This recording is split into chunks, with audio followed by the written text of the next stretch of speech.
عقیدہ شان رسالت کے باب میں لوگوں توحید اور رسالت کے تعلق کو سمجھو، پھوڑو نہیں، یہ پھوڑنے والے پھوڑنا چاہتے ہیں۔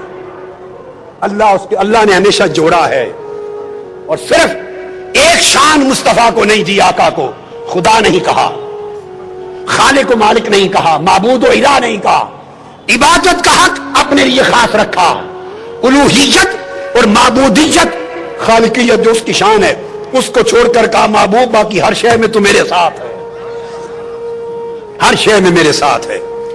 لہذا یاد رکھ لیں، جس طرح عبادت میں رسول کو خدا سے میں شریک کرنا شرک ہے، عبادت میں رسول کو خدا کے ساتھ بولیے شریک کرنا، رسول کو خدا کے ساتھ ملانا عبادت میں شرک ہے۔ اسی طرح باقی سارے معاملات میں رسول کو خدا سے جدا کرنا کفر ہے۔ عقیدے درست کر لو، عقیدے درست کر لو، شان رسالت مآب کو قرآن سے سمجھو، نہیں 4-5 رٹی ہوئی آیتیں دے کر سیاق و سباق سے ہٹا کر مصطفیٰ کی شان کو گھٹانے سے توحید نہیں بنتی، تنقیص بنتی ہے۔ اب قرآن کے بعد حضور کی شان اقدس اور عقیدہ رسالت کا ایک باب اور ہے، وہ یہ کہ آج ہم میں سے کئی لوگ ہم میں اس بات سے بھی گھبراتے ہیں کہ حضور کو وسیلہ بنانا چاہیے یا نہیں۔ آقا اپنی پیدائش سے پہلے بھی پوری کائنات کا وسیلہ تھے، ولادت کے بعد بھی ساری کائنات کا وسیلہ ہے، اور وفات کے بعد بھی قیامت تک حضور ساری کائنات کا وسیلہ ہے۔ آپ سمجھے میری بات؟ اور یہ خیال کہ توسل کا کوئی بیان نہیں ہے عقیدہ دین میں اور توحید میں، یہ بھی انکار۔ وسیلہ کا لفظ کسی نے نہیں کہا، خود وسیلہ کا لفظ قرآن نے دیا ہے، اور ارشاد فرمایا گیا یا ایھا الذین آمنوا اتقوا اللہ وابتغوا الیہ الوسیلہ وجاہدوا فی سبیلہ لعلکم تفلحون۔ ایمان والو اللہ سے ڈرو اور اللہ کا قرب پانے کے لیے اس تک کوئی وسیلہ تلاش کرو۔ سورہ مائدہ آیت نمبر 35، پھر اللہ پاک نے فرمایا اولئک الذین یدعون یبتغون الی ربہم الوسیلہ ایہم اقرب ویرجون رحمتہ۔ یہ لوگ جو پوجا کرتے، عبادت کرتے ہیں، کچھ لوگ ملائکہ کی، فرشتوں کی پوجا کرتے ہیں، کچھ لوگ جنات کی کرتے تھے، کچھ لوگ حضرت عیسیٰ کی، کچھ حضرت عزیر کی، کچھ ان کے بت بنا کے پوجا کرتے۔ قرآن نے کہا جن کی یہ عبادت کرتے ہیں، خواہ وہ حضرت عیسیٰ ہیں یا حضرت عزیر، خواہ وہ جنات ہیں یا ملائکہ، جن کے بت بنا کے عبادت کرتے ہیں، قرآن نے کہا ان کا اپنا عالم یہ ہے کہ یبتغون الی ربہم الوسیلہ، وہ خود خدا کا قرب پانے کے لیے وسیلہ تلاش کرتے ہیں۔ ارے وسیلے کو عقیدہ توحید کے خلاف سمجھنا یہ قرآن کا انکار اور شریعت قرآنی کی سے جہالت۔ پوچھو حضرت یوسف علیہ السلام سے، جب ان کے والد حضرت یعقوب علیہ السلام کی بینائی چلی گئی تھی اور ان کے 11 بھائی حاضر ہوئے مصر میں، جب وہ وزیر تھے، بادشاہ تھے مصر کے، اور بتایا کہ حضرت یعقوب آپ کے والد آپ کے غم میں جب ملاقات ہو گئی تھی، غم میں رو رو کے بینائی دے بیٹھے۔ اب قرآن کہتا ہے جب پتہ چل گیا کہ بینائی چلی گئی تو کیا کرتے؟ یوسف علیہ السلام ہاتھ اٹھا کے دعا کرتے، عرض کرتے باری تعالیٰ میرے والد حضرت یعقوب کی بینائی لوٹا دے۔ آج صرف یہی طریقہ بتایا جاتا ہے نا، صرف یہ۔ تو یوسف علیہ السلام نے یہ کام نہیں کیا، کر سکتے تھے۔ اللہ کے پیغمبر سے بہتر توحید کو کون جانتا ہے؟ کرتے باری تعالیٰ میرے باپ یعقوب کو بینائی دے دے۔ حضرت یعقوب علیہ السلام خود نبی ہیں، خود نبی، وہ خود دعا کرتے مولا مجھے بینائی دے دے۔ نہ حضرت یعقوب نے خود براہ راست دعا کی، نہ حضرت یوسف علیہ السلام نے کی۔ تو کیا کیا؟ جب پتا چلا کہ بینائی چلی گئی، اپنا قمیض اتار کے دے دیا۔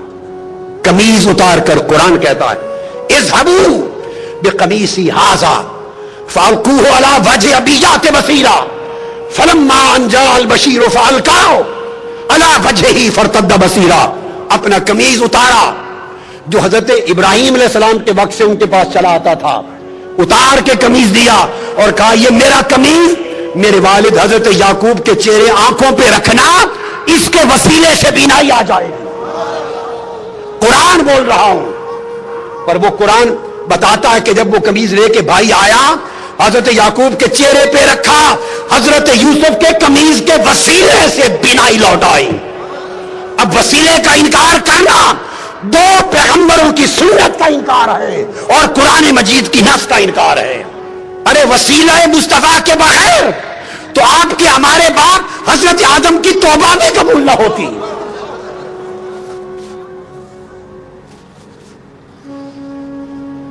آقا علیہ السلام کی اپنی سنت دیکھیے کیا ہے، اپنی سنت آقا علیہ السلام کی کہ حضور خود بھی وسیلے سے دعا کرتے۔ سبحان اللہ، میں آپ کو حدیث دے رہا ہوں، اور یہ حدیث دے رہا ہوں، آج تک کسی محدث نے آقا کی اس دعا کی روایت کو رد نہیں کیا۔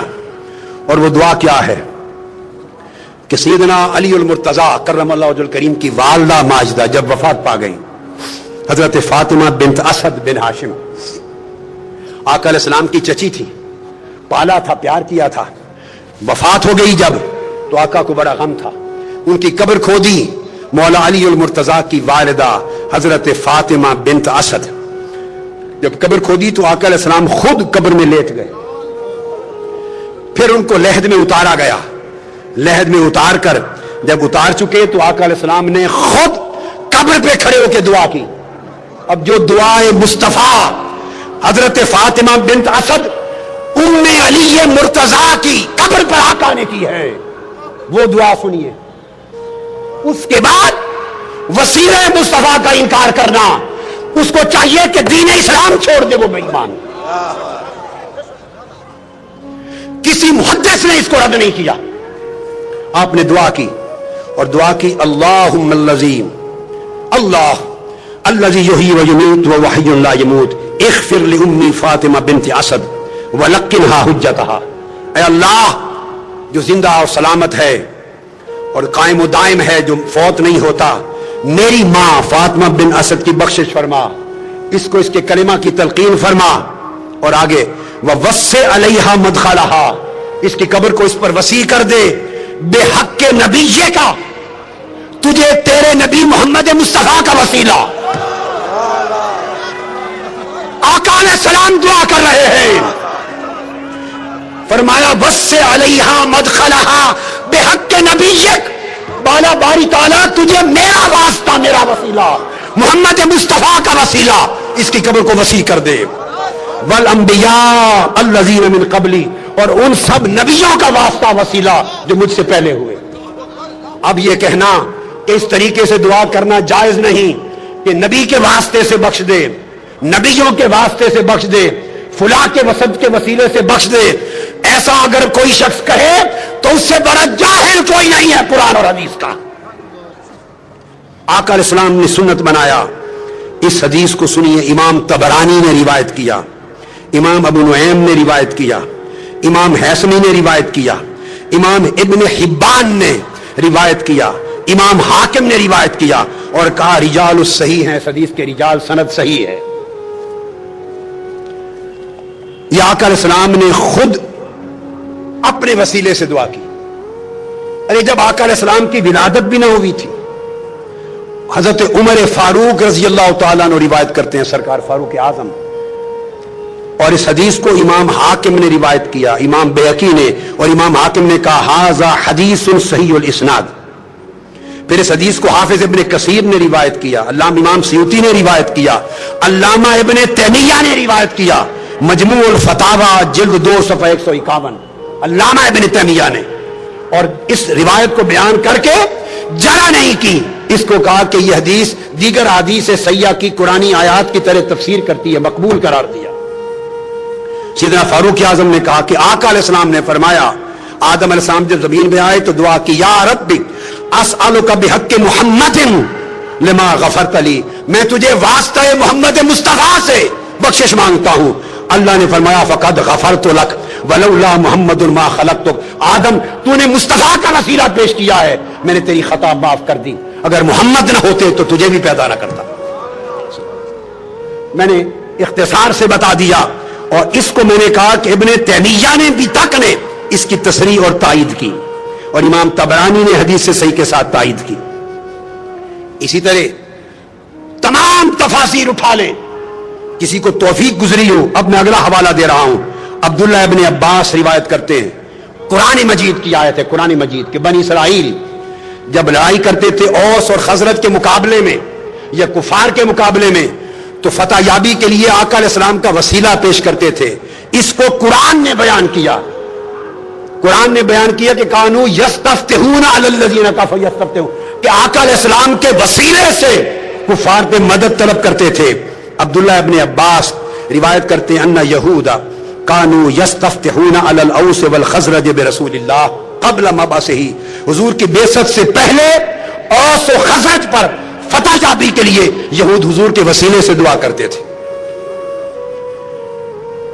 اور اسی روایت کو جو میں نے بیان کی امام ابو نعیم نے سن لیے، کتنوں نے روایت کیا دلائل میں، حافظ ابن حجر اسقلانی نے اس کو روایت کیا اصابہ میں، امام طبری نے تفسیر ابن جریر میں، امام ابن ابی حاتم نے اپنی تفسیر میں، حافظ ابن کثیر نے اپنی تفسیر میں، اور پھر امام بغوی نے تفسیر معالم التنزیل نے، علامہ زمخشری نے اپنی تفسیر میں، امام قرطبی نے اپنی تفسیر میں، امام بیضاوی نے اپنی تفسیر میں، امام نصفی نے اپنی تفسیر میں، امام ابن حبان نے اپنی تفسیر میں، امام خازن نے اپنی تفسیر میں، امام اندلسی نے اپنی تفسیر میں، ابن کثیر نے اپنی تفسیر میں، امام ابو سعود نے اپنی تفسیر میں، سیوطی نے اپنی تفسیر میں، اور علامہ آلوسی نے اپنی تفسیر میں، روح البیان نے اپنی تفسیر میں، علامہ روح البیان نے اپنی تفسیر، روح البیان نے اپنی تفسیر میں، امام شوکانی نے فتح القدیر میں، قاضی ثناء اللہ پانی پتی نے اپنی تفسیر میں۔ الغرض جو تفسیر دنیا کی ائمہ کی اٹھائیں، کسی ایک مفسر نے 1200 سال کے ذخیرہ تفسیر میں اس کا انکار نہیں کیا، ہر ایک نے بیان کیا۔ آج کوئی شخص کیا جرأت رکھتا ہے کہ قرآن کی اس آیت کی تفسیر کا انکار کرے، جسے 1400 سال تک ہر امام تفسیر نے اور ہر محدث نے اس کو بیان کر کے اس پر اعتماد کیا۔ حضرت معاذ نے کہا، یہود کو پکڑ لیا، حضرت بشر بن البراء نے پکڑ لیا اور کہا یہودیوں، ہم جب مشرک تھے تم حضرت محمد مصطفیٰ کا وسیلہ دے کر ہم سے فتح مانگتے تھے اللہ سے اور فتح یاب ہوتے تھے، آج ہم ان پر ایمان لے آئے تم منکر ہو گئے۔ اتنا معروف قرآن کا حکم امام بہقی نے، امام طبری نے، ابن حاتم نے۔ الغرض اگر میں 500 کتب کا حوالہ دوں تو 1200 سال میں 500 تفسیریں حدیثیں بھر جائیں۔ کون انکار کر سکتا ہے سوائے اس شخص کے جو جاہل ہے، جس نے عربی کتابیں کبھی کھول کے نہیں دیکھی، جس کو 2 سطریں پڑھنی نہیں آتی اور وہ لوگوں کے سامنے عقیدہ بیان کرتا ہے۔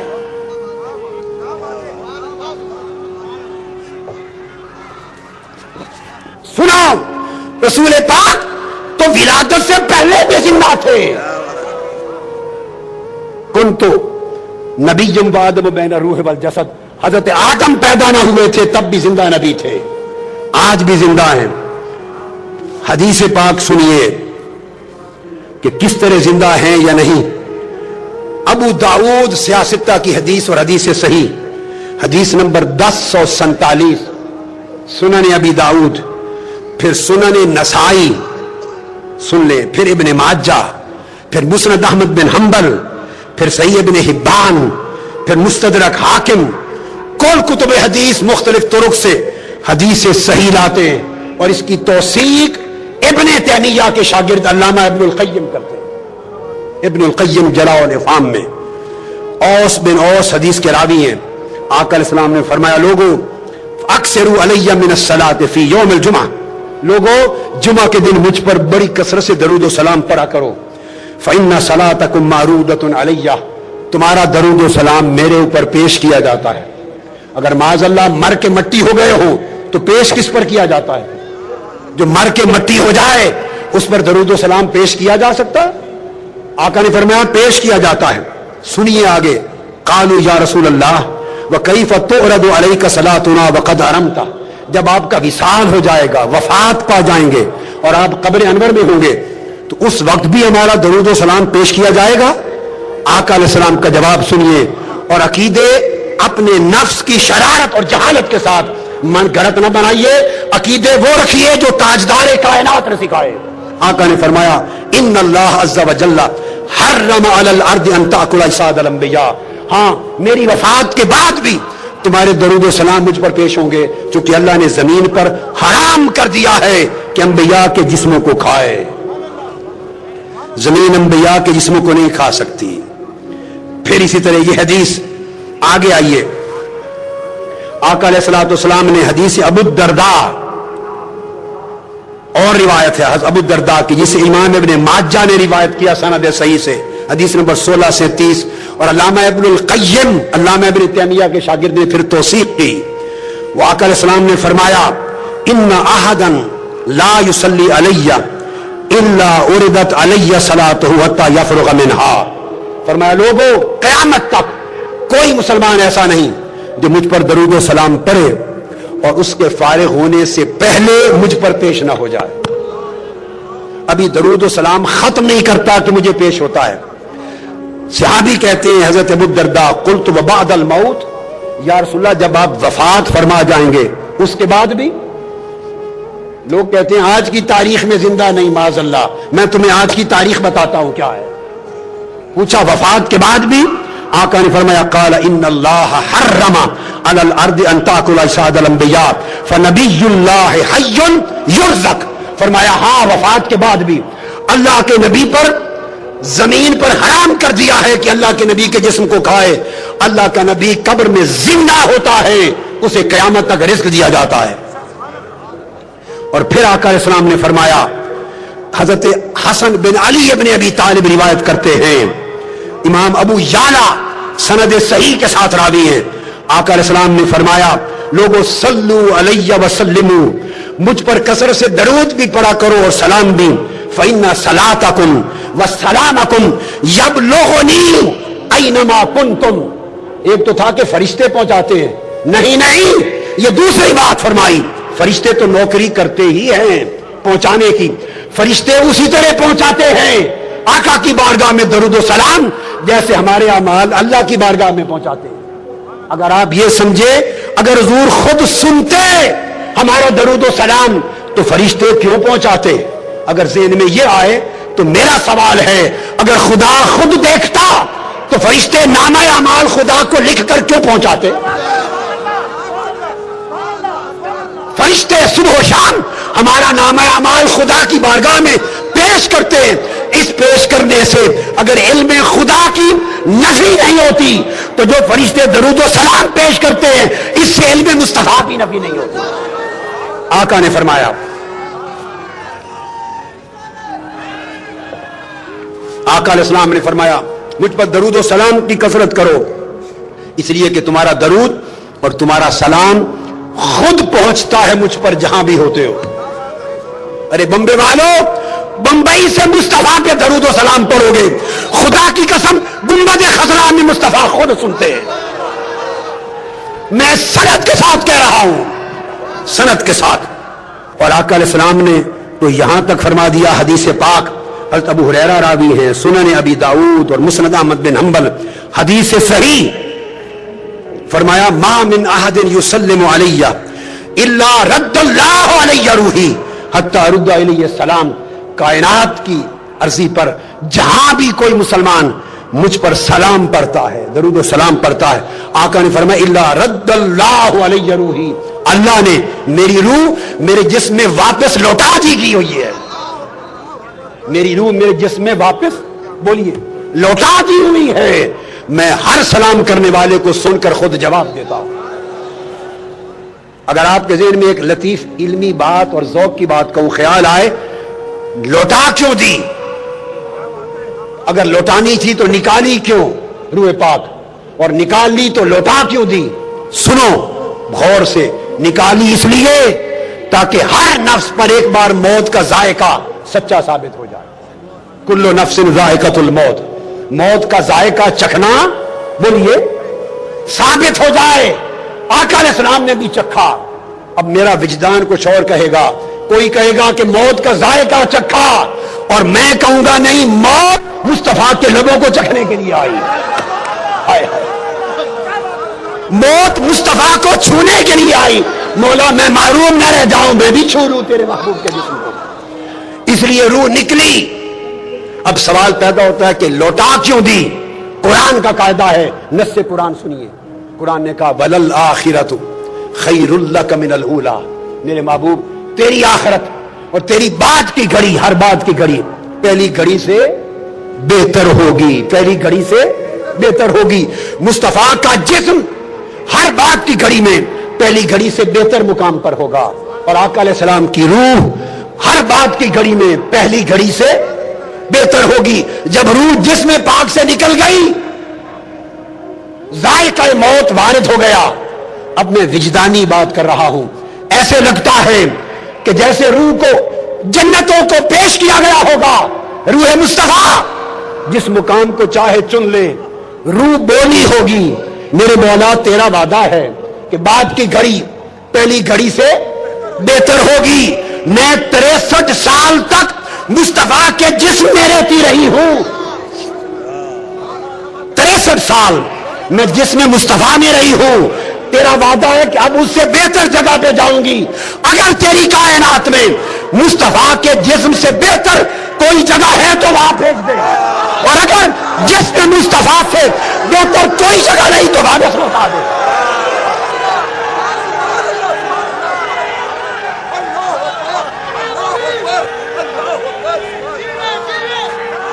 لا محالہ رحمت خدا نے جواب دیا ہوگا. رحمت خدا نے روح مصطفیٰ کے جسم سے بہتر تو نہ فرش پر میرے پاس کوئی جگہ ہے، نہ عرش پر، نہ مکان پر، نہ لا مکان پر. مصطفیٰ کے جسم سے تو اعلیٰ جگہ نہیں.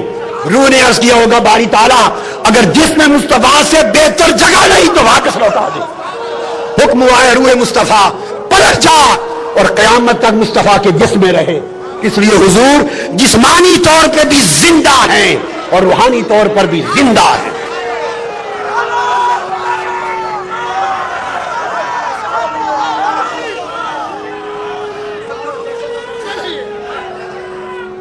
پھر آگے ایک نقطہ اور بیان کر دوں. ایک گمراہی یہ بھی پھیلائی جاتی ہے کہ شفاعت کوئی نہیں ہوگی، کوئی سفارش نہیں کرے گا، اور شفاعت کی نفی کی جاتی ہے. بمبے والوں آج کی رات میرے اس حصہ گفتگو کو یاد کر لینا. الحمد والناس تک خدا کی عزت کی قسم مومنین کے لیے، مسلمانوں کے لیے، حضور کی امت کے لیے شفاعت کی نفی پر کوئی ایک آیت نہیں ہے. اگر ایک آیت بھی مومنوں اور مسلمانوں کے لیے شفاعت کی مطلق نفی پر ہو تو میری گردن کاٹ دی جائے. یہ گمراہی ہے، جہالت ہے. ایسا کہنے والوں نے نہ قرآن کا سیاق و سباق پڑھا، نہ قرآن کی تفسیریں پڑھی. قرآن مجید کی سورہ بقرہ میں کہا وَلَا يُقْبَلُ مِنْهَا شَفَاعَةٌ. میں صرف آیتیں کوٹ کروں گا جس میں شفاعت کی نفی آئی ہے. شفاعت کی حضرت عبداللہ ابن عباس نے، ارے خود کیوں کرتے ہو معنی قرآن کا؟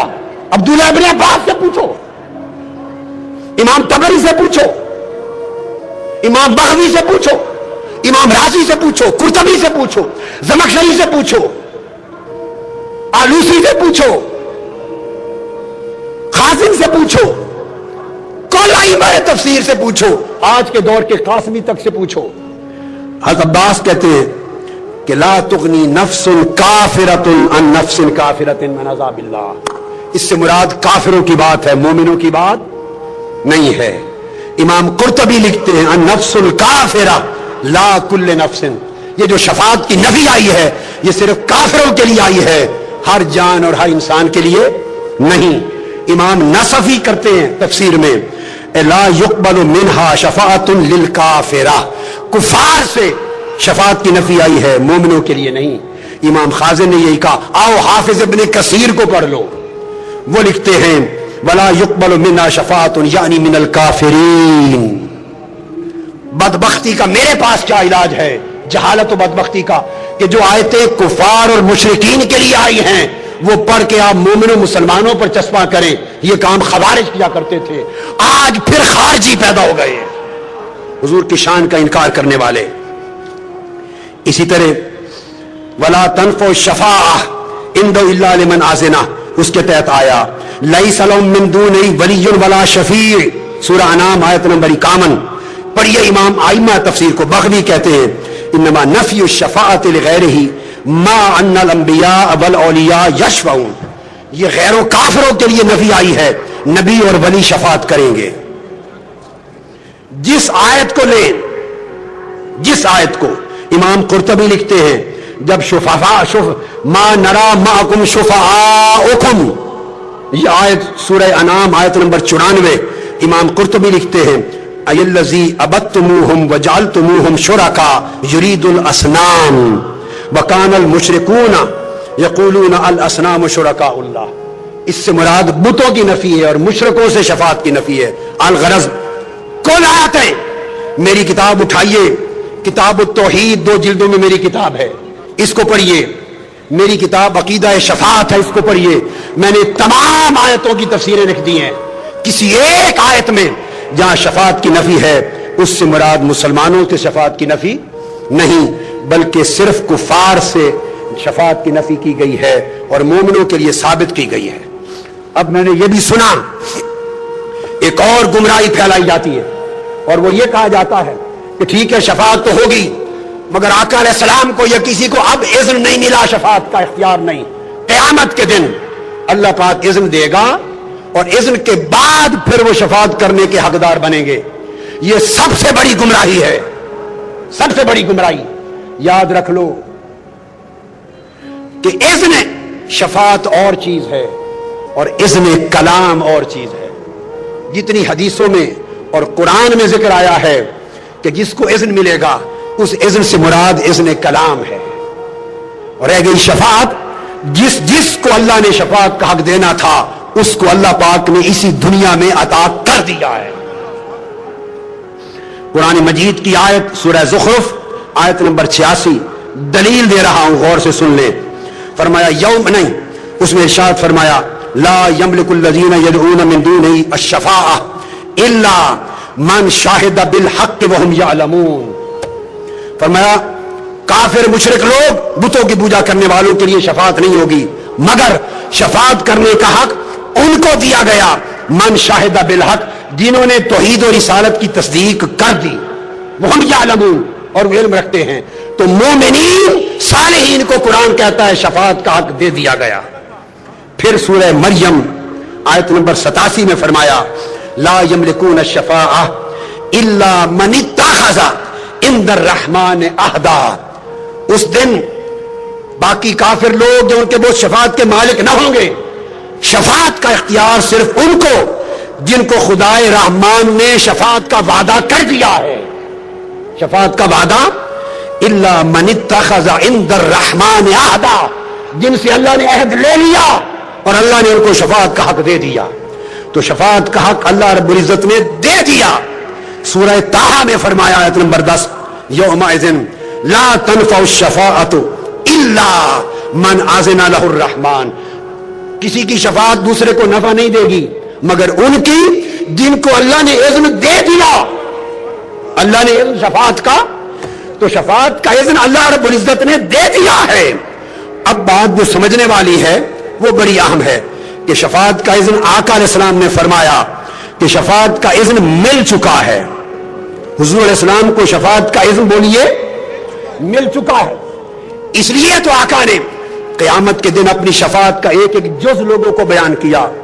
بخاری شریف کی حدیث صحیح عبداللہ بن عمر روایت کرتے ہیں، آقا علیہ السلام نے فرمایا ان الشمس، بخاری کتاب الزکات حدیث نمبر 1405، اور پھر درجنوں کتب حدیث امام بخاری روایت کرتے ہیں عبداللہ بن عمر سے ان الشمس تدنو یوم القیامہ حتی یبلغ العرق نصف الاذن۔ اب سنیے، شفاعت کا اذن مسئلہ حل ہو جائے گا۔ جو کہتے ہیں نا اللہ اذن دے گا اس کے بعد شفاعت کا اختیار ہوگا، نہیں، سن لیں حدیث بخاری شریف کی۔ آقا نے فرمایا سورج قیامت کے دن اتنا قریب ہوگا کہ پسینہ آدھے آدھے کانوں تک پہنچ جائے گا۔ اب دیکھیے حدیث میں ابھی تک اذن کی کوئی بات بولیے اذن کی نہیں آئی۔ جب لوگ پریشان ہوں گے فبینما ہم کذالک استغاثوا بآدم، ابھی اذن کی کوئی بات نہیں، لوگ اکٹھے ہو کر حضرت آدم کے پاس جائیں گے, استغاثوا, ان سے مدد مانگیں گے. صحیح بخاری کے لفظ ہیں, حضرت آدم کے پاس جا کر مدد مانگیں گے. ثم بموسیٰ, وہ بھیجیں گے پھر حضرت موسیٰ کے پاس جا کے مدد مانگیں گے. وہ بھیجیں گے ثم بمحمد, پھر تاجدار کائنات کی بارگاہ میں آ کے مدد مانگیں گے. اب میں بتانا چاہتا ہوں, یہ جو امتیں ساری مل کر حضرت آدم سے مدد مانگنے جائیں گی, پھر حضرت موسیٰ سے مدد مانگنے جائیں گی, پھر آقا علیہ السلام سے مدد مانگنے جائیں گی, بولیے یہ اس اذن سے پہلے جا رہی ہیں یا بعد میں جا رہی ہیں؟ ابھی تو اذن کی بات ہی نہیں ہوئی, اس کے بعد جا کے اذن کا مسئلہ آیا ہے. ارے اذن سے پہلے جا رہی ہیں. ان کو پتا ہے کہ انبیاء کو اختیار شفاعت مل چکا ہے, مگر یہ شفاعت کبریٰ ہوگی, شفاعت عظمیٰ. آقا کے پاس جائیں گے, آقا علیہ السلام کے پاس جب آئیں گے فرماتے ہیں میں جنت کا حلقہ, دروازے کا زنجیر تھام لوں گا. فَيَوْمَئِذٍ يَبْعَثُهُ اللَّهُ مَقَامًا مَحْمُودًا, اور میں مقام محمود میں کھڑا ہوں گا. آقا شفاعت کریں گے. یہ ایک ایک نبی سے جا کے مدد مانگنا اور آقا کا شفاعت عظمیٰ کرنا یہ اذن سے پہلے ہے. صحیح بخاری میں اذن سے پہلے ہے. پھر آقا سنیے, آقا علیہ السلام کو زندگی میں اذن مل گیا تھا. اس کا انکار سینکڑوں احادیث صحیحہ کا انکار اور شان مصطفیٰ کا انکار ہے. حضرت عبداللہ بن عمرو بن العاص روایت کرتے ہیں, صحیح مسلم کی حدیث سے صحیح مسلم کی حدیث سے صحیح عبداللہ بن عمرو بن العاص, آقا علیہ السلام نے دو آیتیں پڑھی. ایک میں حضرت ابراہیم کا ذکر تھا, ایک میں حضرت عیسیٰ کا. ہاتھ اٹھائے اور رو پڑے, بتاؤں تاجدار کائنات کو اذن کب ملا؟ حضور کو اذن شفاعت ارے نادان مل چکا, وہ شفاعت کے مالک ہو گئے. ان سے صحابہ شفاعت مانگا کرتے اور وہ شفاعت دیا کرتے تھے. آقا فرماتے کب ملا اذن شفاعت؟ قیامت کو نہیں ملنے لگا, وہ مل چکا. کب؟ صحیح مسلم حدیث صحیح اور حدیث نمبر 202 کتاب الایمان. عبداللہ بن عمرو بن العاص کہتے ہیں آقا علیہ السلام رو دیے, ہاتھ اٹھائے, رو کے کہے اللہم امتی امتی, اے اللہ میری امت و بکا, رو دیے. اب بتا رہا ہوں اذن شفاعت ابھی ملنا ہے یا مل چکا ہوا ہے. جب رو دیے فقال اللہ یا جبریل, اللہ پاک نے جبرائیل امین کو بلایا, تمہا جبرائیل اذهب الى محمد, جاؤ میرے محبوب محمد مصطفیٰ آپ کے پاس. وربک عالم فصلہ ما یبکیک, اور جاؤ پوچھو میرے محبوب آپ کیوں روتے ہیں, پوچھو میرے محبوب آپ کو کس شے نے رلا دیا, کیا رلا دیا. فاتاہ جبریل فسالہ فاخبرہ, جبرائیل امین آئے, آقا علیہ السلام سے پوچھا آقا اللہ نے پوچھا ہے آپ کیوں روتے ہیں. آقا علیہ السلام نے جواب دیا مجھے اپنی امت رلا رہی ہے, امت کا غم رلا رہا ہے. اللہ پاک نے فرمایا جبرائیل دوبارہ جا, اذهب الى محمد. اب اذن شفاعت اور اختیار شفاعت دیا جا رہا ہے, مصطفیٰ کے ہاتھوں میں تھمایا جا رہا ہے, اور آپ انکار کرتے. اللہ نے فرمایا جاؤ جبرائیل دوبارہ, فقل انا سنردیک فی امتک ولا نسوک, اعلان کر دے ہمارا وعدہ ہو گیا, ہم آپ کو امت کے بارے میں پریشان نہیں کریں گے, جو آپ کہیں گے آپ کو راضی کر دیں گے, جو آپ کہیں گے آپ کو راضی کر دیں گے. اور پھر کس طرح اذن ملا؟ امام احمد بن حنبل روایت کرتے ہیں اسناد حدیث صحیح اور حسن, حضرت حذیفہ بن یمان حدیث کے راوی ہیں. صحابہ کہتے ہیں ایک روز آقا علیہ السلام گھر میں رہے, ہم سے گم ہو گئے, نگاہوں سے اوجھل ہو گئے, نظر نہیں آئے. ایک دن کے بعد تشریف لائے, ہم نے پوچھا آقا کل سارا دن آپ نے کہاں گزارا؟ ہم ترستے رہے, آپ گھر سے باہر نہیں نکلے, کہاں گزارا؟ آقا نے فرمایا ان ربی تبارک و تعالی استشارنی فی امتی, میرے اللہ نے میری امت کے بارے میں مجھ سے مشورہ کیا. آپ کہتے ہیں اذن نبی ملے گا نادان؟ آپ نے پڑھا کیا ہے حدیث مصطفیٰ کو, ہاتھ نہیں لگایا کتابوں کو. آقا فرماتے ہیں میں سارا دن اس لیے نہیں نکلا, میرا رب مجھ سے میری امت کے بارے میں مشورہ فرما رہا تھا. ان ربی تبارک و تعالی استشارنی فی امتی, کیا ماذا افعل بہم, رب مجھ سے پوچھتا تھا میرے محبوب محمد بتا آپ کی امت کے ساتھ کیا سلوک کروں, آپ کی امت کے ساتھ کیا معاملہ ہو. فقلت ما شئت اے رب, میں نے عرض کیا باری تعالیٰ تو مالک ہے, جیسے تو چاہے جیسے چاہے, ہم خلقوں کا وعبادوں کو تیرے بندے ہیں. اللہ نے پھر پوچھا فاستشارنی الثانیہ, دوبارہ مشورہ چاہا, نہیں مصطفیٰ جو تو کہے وہ ہی کرتا ہوں, مشورہ دے. پھر میں نے کہا مولا تو مالک ہے. پھر اللہ نے کہا لا احزنک فی امتک یا محمد وبشرنی ان اول من يدخل الجنة من امتی 70,000 مع كل 1000 70,000 لیس لهم عذاب ولا حساب ولا کتاب.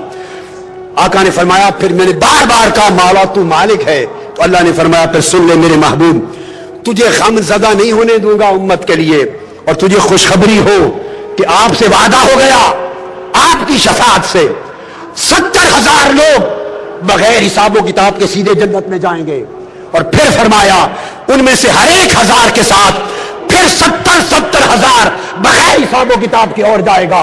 اور امام احمد بن حنبل نے روایت کیا, ایک روایت میں پھر آقا نے فرمایا میں نے اور مانگا, اللہ نے کہا پھر ان میں سے ایک ایک شخص اپنے ساتھ 70,000 اور لے کر جائے گا. یہ امام احمد بن حنبل نے اسناد حسن اور صحیح کے ساتھ یہ شفاعت کی. آقا علیہ الصلوۃ والسلام کا ارشاد کہ شفاعت مل چکی, اب اس پر ایک اور صحیح حدیث سنیے, اور حدیث متفق علیہ. حدیث یہ کہنا کہ اذن اور اختیار شفاعت ابھی نہیں ملا, قیامت کے دن ملے گا اس کے بعد بات ہوگی, لوگوں یہ کہنا گمراہی ہے, بددیانتی ہے, خیانت ہے, جہالت ہے, مصطفیٰ کی شان میں گستاخی ہے. بمبے والو عقائد درست کر لو. میں ایک ایک حدیث آپ کو بخاری مسلم کے حوالے دے کر پڑھ کے بیان کر رہا ہوں. صحیح بخاری کتاب الدعوات حدیث نمبر 5945 5945. پھر بخاری کی کتاب التوحید میں حدیث نمبر 7036. پھر صحیح مسلم کتاب الایمان میں حدیث نمبر 198. متفق علیہ حدیث. بتانا چاہتا ہوں کہ شفاعت کا اذن اور اختیار میرے مصطفیٰ کو مل گیا. آقا نے فرمایا لکل نبی دعوت مستجابۃ یدعو بہا, ہر نبی کو ایک دعا اللہ نے دے دی, جو چاہے مانگ لے وہ قبول ہوگا. ہر نبی کو دعوت مستجابہ دے دی, اور جب میری باری آئی اللہ نے مجھے بھی دی. آپ کہتے ہیں قیامت کے دن ہوگی, مصطفیٰ نے کہا مجھے دے دی. وہ اريد ان اختبئ دعوتی شفاعۃ لامتی فی الاخرہ, مجھے دی. میں نے کہا باری تعالیٰ میں نے قبول کر لی, اب اس کو محفوظ رکھتا ہوں, بطور شفاعت قیامت کے دن استعمال کروں گا. اختیار مل چکا, استعمال میرے مصطفیٰ قیامت کے دن کریں گے. وہ مالک ہیں, جب چاہیں استعمال.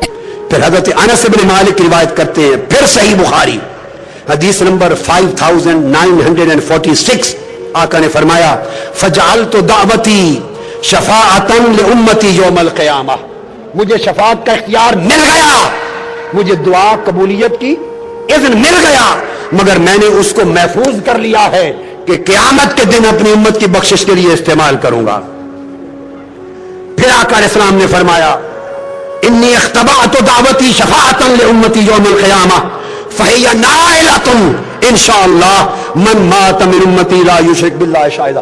مجھے شفاعت کی صورت میں اختیار دعائے مقبولہ مل گیا, میں نے محفوظ کر لیا قیامت کے دن, اور میری شفاعت میرے ہر امتی کو ملے گی جو مشرک نہیں ہوگا. اور پھر ایک بات سننے والی ہے, ارے نادانو, آقا علیہ السلام نے فرمایا صحیح مسلم کی حدیث, ابو ہریرہ راوی, انا اول شافع و اول مشفع, قیامت کے دن سب سے پہلے شفاعت بھی میں کروں گا اور سب سے پہلی شفاعت قبول بھی میری ہوگی. حضور 1500 سال پہلے یہ بھی بتا رہے ہیں کہ سب سے پہلے شفاعت میں کروں گا, اور یہ بھی اعلان کر رہے, گارنٹی دے رہے ہیں اول مشفع, سب سے پہلے میری شفاعت مقبول ہوگی. اگر اذن نہیں ملا تو یہ اعلان اناتھورائزڈ اعلان کر رہے ہیں, معاذ اللہ اللیگل اعلان ہو رہے ہیں, انویلڈ اعلان ہو رہے ہیں. ارے نادان, اگر اللہ نے اذن اختیار مصطفیٰ کے ہاتھ میں نہیں دیا, کیوں فرما رہے ہیں اول مشفع, سب سے پہلے میری شفاعت قبول ہوگی. خدا جانے اللہ قبول کرے یا نہ کرے. کیوں فرمایا؟ اس لیے کہ اللہ نے اختیار مصطفیٰ کے ہاتھ میں دے دیا. اور لطف کی بات یہ حضور یہ بھی فرمائیں کہ سب سے پہلے میری شفاعت ہوگی, میری شفاعت قبول ہوگی. یہ بھی فرمائیں کہ اول من اشفع له من امتی اہل بیتی, سب سے پہلے میں اپنی اہل بیت کی بخشش کرواؤں گا. یہ بھی بتائیں کہ اہل بیت کی شفاعت ہوگی. حضور اب لوگوں کے نام بتا رہے ہیں, طبقات بتا رہے ہیں. آپ ابھی کہتے ہیں کہ اذن نہیں ملا, اذن ملے بغیر گن گن کے بتائے جا رہے ہیں. میرے آقا نے فرمایا اول من اشفع له من امتی اہل المدینہ, اہل بیت کے بعد سب سے پہلے قیامت کے دن میں اہل مدینہ کی شفاعت کروں گا. ارے اگر اختیار شفاعت نہ ملا ہو تو کسی کی جرت ہے خدا کے معاملے میں اس طرح گارنٹی دے کر بتائے کہ سب سے پہلے اہل مدینہ کی شفاعت ہوگی؟ اور پھر اسے امام بخاری نے روایت کیا التاریخ الکبیر میں, اور پھر عبداللہ بن جعفر راوی ہیں, آقا نے فرمایا اول من اشفع له من امتی اہل المدینہ ثم اہل المکہ. فرمایا سب سے پہلے میں اپنے ساتھ اہل مدینہ کی بخشش کرواؤں گا, اس کے بعد اہل مکہ کی کرواؤں گا. حضور نے تو آرڈر بتا دیا, پرائورٹی بتا دی, ترتیب بتا دی. آپ پھر کہتے ہیں اگر اختیار نہیں تو ساری ترتیب کیسے بتا رہے ہیں؟ اور پھر سنو, اہل سنت عاشقان مصطفیٰ اس لیے اہل مدینہ بنتے ہیں کہ فرمایا پہلے اہل مدینہ کی شفاعت کروں گا, پھر اہل مکہ کی ہوگی. جس کو پہلے شفاعت لینی ہے وہ مدینہ سے جڑے, وہ مدینہ سے جڑے. اور پھر آقا علیہ السلام نے فرمایا حدیث پاک میں ہے کہ خیر تو, دو ٹوک بات حدیث کی, مجھے اختیار دیا گیا. حدیث کے لفظ, حدیث صحیح ہے, حدیث صحیح, ابو موسیٰ اشعری راوی, خیر تو مجھے اختیار دے دیا گیا بین الشفاعہ و بین ان يدخل نصف امتی الجنہ, کہ چاہے تو میں شفاعت لے لوں, چاہے تو آدھی امت بغیر حساب کے بخشوا لوں. اللہ نے فرمایا محبوب دو میں سے کیا لیتے ہو؟ چاہو تو آدھی امت بغیر حساب کے بخش دوں, چاہو تو شفاعت کا حق دے دوں. فاخترت الشفاعہ, میں نے شفاعت کو اختیار کر لیا. تو بولی اذن اور اختیار ملا یا نہیں ملا؟ شفاعت لے لیا. آقا سے پوچھا صحابہ کرام نے, آقا اللہ فرما رہے تھے آدھی امت بغیر حساب کے بخش دوں, بڑا کوٹا تھا, بڑا کوٹا, وہ کیوں نہیں لیا؟ آقا نے فرمایا لأنہا اعم و اکفا, اس لیے نہیں لیا کہ اگر آدھی امت بخشوانے کا کوٹا لے لیتا اور آدھی امت بخشی جاتی, بخشے جانے کے بعد میرا کوئی گنہگار امتی مجھے پکارتا یا رسول اللہ خدا کے لیے مجھے پر کرم کر دیجئے, تو میرا تو کوٹا ختم ہو چکا تھا, میں بخشوا نہ سکتا. اس لیے میں نے کہا مولا میں کوٹوں میں نہیں جاتا, کوٹے نہ دے, کھلی شفاعت کا اختیار دے. جب تک شفاعت کرتا رہوں تو میری امت کو بخشتا رہے.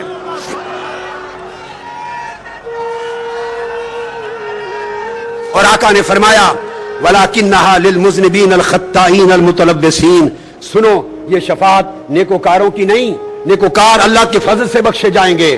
میری شفاعت گناہگاروں کے لیے ہے, میری شفاعت گناہگاروں کے لیے ہے. اور حدیث خاص, چونکہ شفاعت کا اختیار تھا تاجدار کائنات کو, اس لیے صحابہ کا عقیدہ تھا وہ حضور سے شفاعت مانگتے تھے, زندگی میں مانگتے تھے. مصعب اسلمی کہتے ہیں کہ ایک صحابی آقا کی بارگاہ میں آیا, قال انی سائلک سؤالا, عرض کیا یا رسول اللہ میرا ایک سوال ہے. ایک صحابی عرض کرتے ہیں, امام طبرانی روایت کرتے ہیں, معجم کبیر, رجال صحیح ہیں حدیث کے. آقا نے فرمایا وما ہوا, پوچھنے والے بول تیرا سوال کیا ہے؟ اس نے کہا اسالو کا, آپ سے مانگتا ہوں, ان تجعلنی من تشفع له یوم القیامہ, مجھے شفاعت والوں میں شامل کر دے جن کی آپ شفاعت کریں. میرے آقا نے فرمایا جا فإنک ممن اشفع له یوم القیامہ, جا تجھے میں نے شفاعت میں شامل کر دیا. تو پتہ چلا کہ آقا علیہ السلام کو امت کے لیے بغیر حد و حساب و کتاب شفاعت کا اختیار دے دیا. اس طرح حضور کی امت کے اولیاء کو دیا, صالحین کو دیا, قرآن کو دیا, حافظ قرآن کو دیا, نیک کو دیا, معصوم بچوں کو دیا. یہ سب حدیث صحیحہ میں ہے. جو شخص سمجھے کہ اذن اور اختیار شفاعت کا نہیں ملا وہ سینکڑوں احادیث صحیحہ کا انکار کرتا ہے. پیغام یہ ہے لوگوں, I am finishing now. My last word as message. آقا سے محبت کرو, ادب عظمت اور شان رسالت کا عقیدہ رکھو, اور حضور کی محبت کے باعث خود محبت والے بن جاؤ. آپ کے جسموں سے محبت ٹپکے, امن ٹپکے, پیار ٹپکے, اور ہند کی سرزمین پر اپنے ملک میں قانون کے وفادار رہتے ہوئے کسی کے گلے نہ کاٹو, نفرت نہ پھیلاؤ, انتہا پسندی نہ کرو, دہشت گردی نہ کرو. مسلمان پر محبت ہے, پر امن ہے, پیار کرنے والا ہے, غریبوں کی مدد کرنے والا ہے, ڈوبنے والے کو بچانے والا ہے. آقا کے غلام بن کر پوری انسانیت کے لیے سراپا امن اور محبت کا پیغام بن جائیں.